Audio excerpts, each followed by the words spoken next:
Friends, welcome to my channel series kitchen and tips. ఈరోజు మనం ఎంతో టేస్టీగా ఉండే టమాటో రసంను ఏ విధంగా తయారు చేసుకోవాలో చూద్దాం.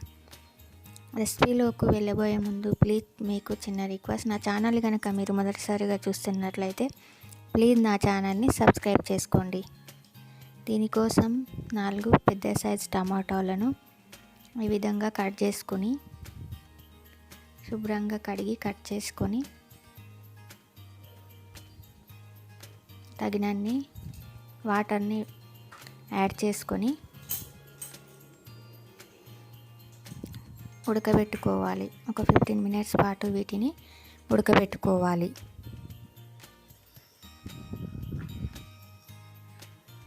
ఉడకబెట్టుకొని పక్కన పెట్టుకోవాలి. ఇప్పుడు ఒక కడాయి పెట్టుకొని దానిలో 2 టేబుల్ స్పూన్ల ఆయిల్ను వేసుకోవాలి.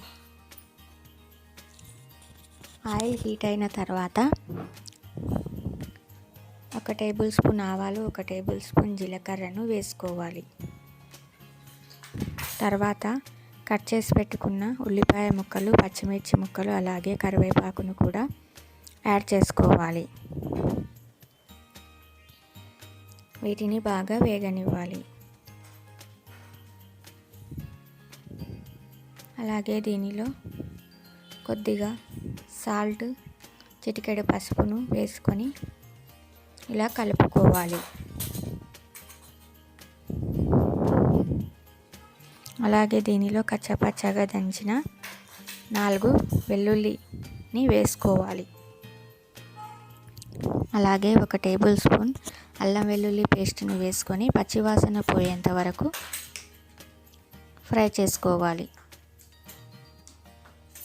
మనం ముందుగా ఉడకబెట్టుకున్న టమాటాలను ఈ విధంగా పిండి రసం చేసుకోవాలి. వీటిని ఇప్పుడు ఈ కడాయిలో వేసుకోవాలి.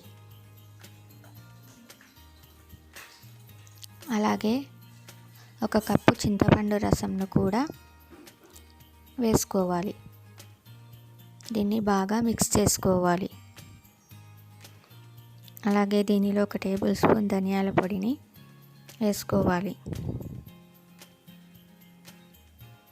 తర్వాత తగినన్ని వాటర్ని యాడ్ చేసుకొని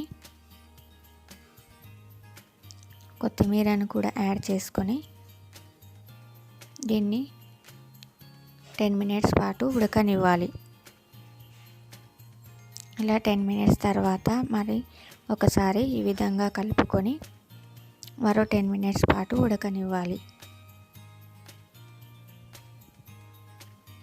చూసారా, దగ్గర పడింది. రుచి చూసుకొని రుచికి సరిపడా సాల్ట్ను కూడా యాడ్ చేసుకోండి. ఇంతేనండి, ఎంతో టేస్టీగా ఉండే టమాటో రసం రెడీ. వేడివేడి అన్నంలోకి టమాటో రసంను తీసుకుంటే చాలా టేస్టీగా ఉంటుంది. పిల్లలు కూడా దీనిని చాలా బాగా ఇష్టపడతారు. Thanks for watching. ఈ వీడియో కనుక మీకు నచ్చినట్లయితే లైక్ చేయండి, షేర్ చేయండి, కామెంట్ చేయండి. నా ఛానల్ని సబ్స్క్రైబ్ చేసుకోండి. Thanks for watching.